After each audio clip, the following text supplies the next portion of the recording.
Hello friends, welcome back to our YouTube channel. अभी हम लोग यहाँ पे एल&टी टेक्नोलॉजी सर्विस लिमिटेड के एनालिसिस करेंगे और इस एनालिसिस में हम लोग देखेंगे पूरे नेक्स्ट वीक में प्लस मंडे सेशन में किस तरीके से मोमेंटम करेगा और इसका प्राइस एक्शन पैटर्न किस तरीके से रहने वाला है।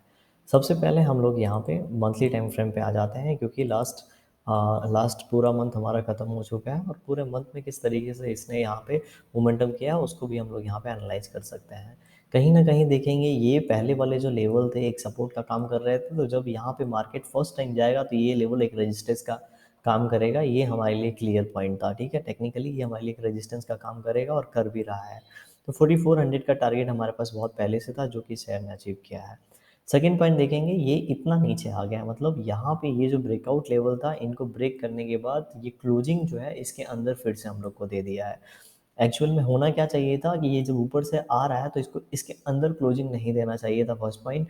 क्योंकि इसके नीचे आ गया तो ये जो ब्रेकआउट हुआ था ये ब्रेकआउट फेल हो चुका है, और जब भी कोई ब्रेकआउट फेल होता है तो हम लोग को थोड़ा फास्ट सेलिंग देखने को मिलता है। तो ये पॉइंट हम लोग नोट करके रखेंगे। मंथली टाइम फ्रेम पे हम लोग को ये दिख रहा है। ऊपर से इतना बड़ा वीक है इसके पास, तो ये हम लोग को बता रहा है कि यहाँ पे सेलिंग प्रेशर अच्छा खासा बना हुआ है। लेकिन कुछ पॉइंट हम लोग यहाँ पे नोट करेंगे, जब तक ये इन पॉइंट्स के नीचे निकल नहीं जाता तब तक हम लोग इसको ये नहीं बोल सकते कि ये अभी बहुत ज़्यादा बियरिश हो चुका है। क्योंकि जिस तरीके से इसका बाउंस बैक मिला था उसके बाद ये यहाँ पे ब्रेकआउट मिला था, वो ब्रेकआउट कहीं ना कहीं फेल होते हुए ज़रूर दिखा है। लेकिन जब तक ये अपने इन लेवल्स के आसपास ट्रेड कर रहा है तब तक हम लोग इसमें बहुत ज़्यादा स्ट्रॉन्ग तरीके से बियरिश नहीं हो सकते हैं। जब ये यहाँ से हो सकता है इन पॉइंट से फिर से ऊपर क्यों निकल जाए, फिर से यहाँ पे हो सकता है गैप अप ओपनिंग होकर ऊपर क्यों निकल जाए। इसीलिए जब तक ये इंपॉर्टेंट लेवल्स का अचीव नहीं होते, ऊपर या नीचे आ नहीं जाते, तब तक हम लोग कोई भी डिसीजन नहीं ले सकते हैं लॉन्ग टर्म के व्यू पे, ठीक है। अभी हम लोग वीकली टाइम फ्रेम पे चलते हैं। वीकली टाइम फ्रेम पे जैसा हमने लास्ट वीक यहाँ पे एनालाइज किया था कि अगर ये बहुत बड़ा कैंडल बना है, ठीक है, तो ये यहाँ पे हम लोग के पास नीचे बहुत ज़्यादा स्पेस नहीं है अगेन। क्योंकि ये 3600 का लेवल था जो कि एक सपोर्ट के आसपास का काम कर सकता था। देखेंगे यहाँ पे ये कैंडल बनाने के बाद लगभग लगभग ये यहाँ पे 2 महीने वेट किया। 2 महीने वेट करने के बाद अगर कोई लेवल यहाँ पे ब्रेक करके ऊपर की ओर गया है और फर्स्ट टाइम उस लेवल के आसपास आ रहा है, तो ज़रूर उस लेवल को ये रिस्पेक्ट करेगा, राइट। तो यहाँ पे देखेंगे इस कैंडल ने रिस्पेक्ट किया यहाँ पे, ना कि इसका ब्रेकडाउन होकर नीचे की ओर चला जाना था, इसीलिए ऐसा हुआ नहीं और इस कैंडल ने यहाँ पे होल्ड किया और रिस्पेक्ट किया है। इसके पहले वाले कैंडल के ये वाला कैंडल भी देखेंगे कुछ इसी टाइप का था, लेकिन यहाँ पे फिर जब जैसे ही फॉल हुआ हम लोग को एक फॉल देखने को मिला, राइट। तो अगर इस 3600 का लेवल अगर ब्रेक डाउन होता है तो ये इन लेवल्स को टच कर सकता है, जो कि 3400 से 10 रुपये ऊपर नीचे हो सकते हैं।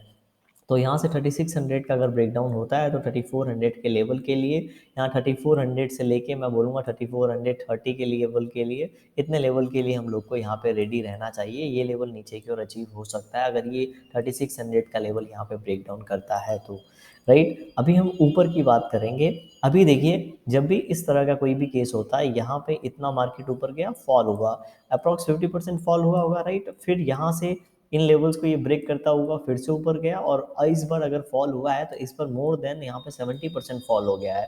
अगर ये इतना हो के जैसे 4400 का लेवल था, इन्हीं लेवल से अगर वापस जाता तो ये वाले जो पैटर्न था, ठीक है, 50% के बाद ऊपर क्यों निकल गया, फिर से ये 50% के बाद ऊपर निकलता, तो ये अपने आप को रिपीट करता। लेकिन इस बार यहाँ पे ऐसा सिचुएशन नहीं बना है, राइट। तो अगर ऐसा सिचुएशन नहीं बना है तो अगर ये यहाँ से फिर से ऊपर की ओर जाएगा तो इस जिस तरीके से लास्ट टाइम यहाँ पे बाइंग हैपनिंग हुई थी उस तरीके से इस बार बाइंग हैपनिंग नहीं हो पाएगी।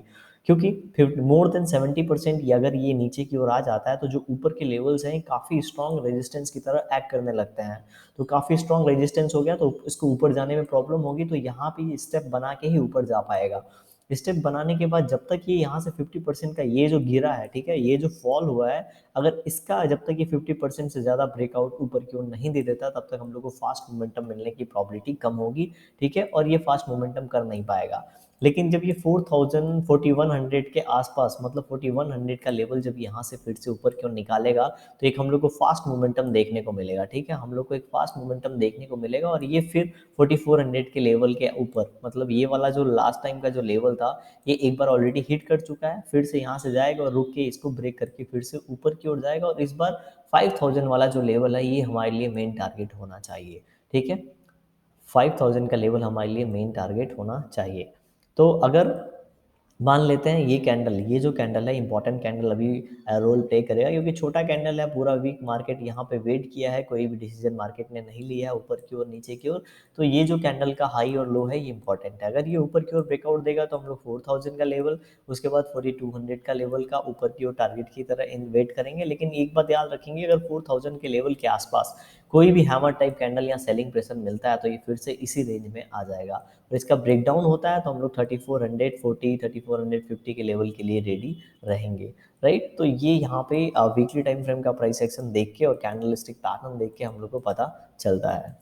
तो अभी हम लोग यहाँ पे डेली टाइम फ्रेम पे अगर देखेंगे तो डेली टाइम फ्रेम पे आपको बड़े बड़े कैंडल यहाँ पे देखने को मिल रहा है। इतना बड़ा कैंडल बनने के बाद ऑफकोर्स यहाँ पे ये छोटे छोटे कैंडल बना के ऊपर प्रॉफिट बुकिंग हुई है, ऊपर जाने की कोशिश किया, अगेन फेल हुआ, और फिर से यहाँ पे इन्हीं लेवल से, ठीक है, एक बार मैं ये जो लेवल का हाई है और इसका ओपनिंग प्राइस आसपास में आपको दिख रहा होगा क्लोजिंग प्राइस, तो इन्हीं लेवल के आसपास से फिर से हम लोग को यहाँ पे सेलिंग प्रेशर देखने को मिल रहा है।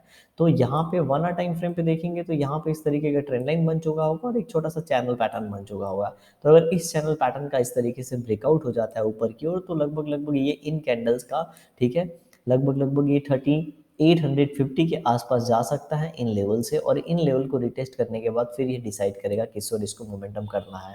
क्योंकि 3900 के आसपास गैप डाउन ओपनिंग हुई है तो ये लेवल एक रेजिस्टेंस का काम करेगा, और ये 4000 ये बीच में, ठीक है, 3900 से लेके 4000 के बीच में हम लोग को कोई भी यहाँ पे डिसीजन नहीं लेना चाहिए, क्योंकि ये जो 100 रुपीज़ होगा बहुत ज़्यादा कन्फ्यूजिंग होने वाला है इस शेयर के लिए।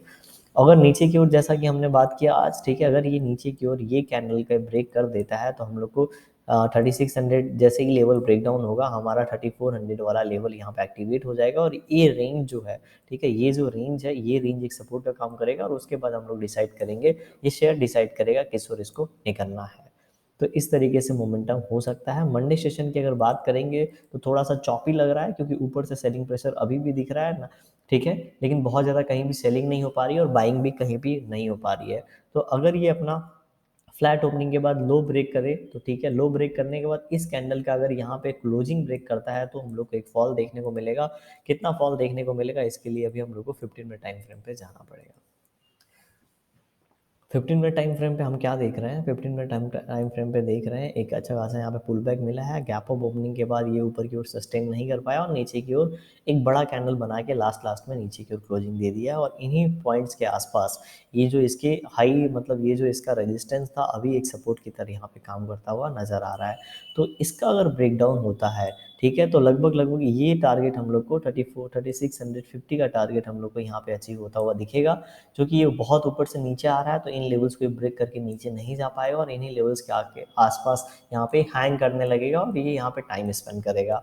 अगर यहाँ से फिर से एक पुल बैक आता है और ये ऊपर की ओर जाता है तो ये पूरा का पूरा पैटर्न एक चैनल पैटर्न बन जाएगा, और इस चैनल पैटर्न को हम लोग बाद में प्ले कर सकते हैं, या फिर इस रेंज को ऊपर या नीचे हम लोग यहाँ पे प्ले कर सकते हैं, राइट। तो अभी इंपॉर्टेंट लेवल्स एंड टारगेट की अगर हम लोग बात करेंगे तो ऊपर की ओर से लगभग लगभग हम लोग को 3659 का ब्रेकडाउन होना देना चाहिए। अगर 3659 का ब्रेकडाउन होता है तो हम लोग को जो नीचे की ओर टारगेट देखने को मिल सकता है 3646 का पहला टारगेट देख सकते हैं हम लोग, और 3639 का दूसरा टारगेट देख सकते हैं। ऊपर की ओर जो बातें हैं, ऊपर की ओर अगर यहाँ पे मान लेते हैं इस बीच कहीं भी ओपनिंग होता है, उसके बाद 3701 का लेवल ये अगर ऊपर की ओर निकालता है तो ऊपर की ओर एक टारगेट देखने को मिल सकता है, और ये टारगेट हम लोग को 3710 के आसपास रहेगा। देखिए ये टारगेट नहीं है, इस लेवल पे आपको ट्रेड नहीं करना, ये इंपॉर्टेंट लेवल्स हैं। अगर ये इंपॉर्टेंट लेवल्स ब्रेक होता है तो हमें और ऊपर और अच्छे नीचे वाले लेवल्स जो हमें पीछे हमने डिस्कस किए वन डे टाइम फ्रेम पे, वीकली टाइम फ्रेम पे, वो लेवल्स देखने को मिल सकते हैं।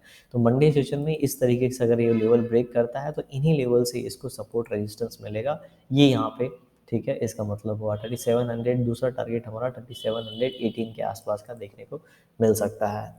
वीडियो कैसी लगी कमेंट सेक्शन में ज़रूर बताइएगा, पसंद आई होगी तो लाइक कर दीजिएगा, चैनल पे हमें सब्सक्राइब कर सकते हैं। Thank you for watching this video.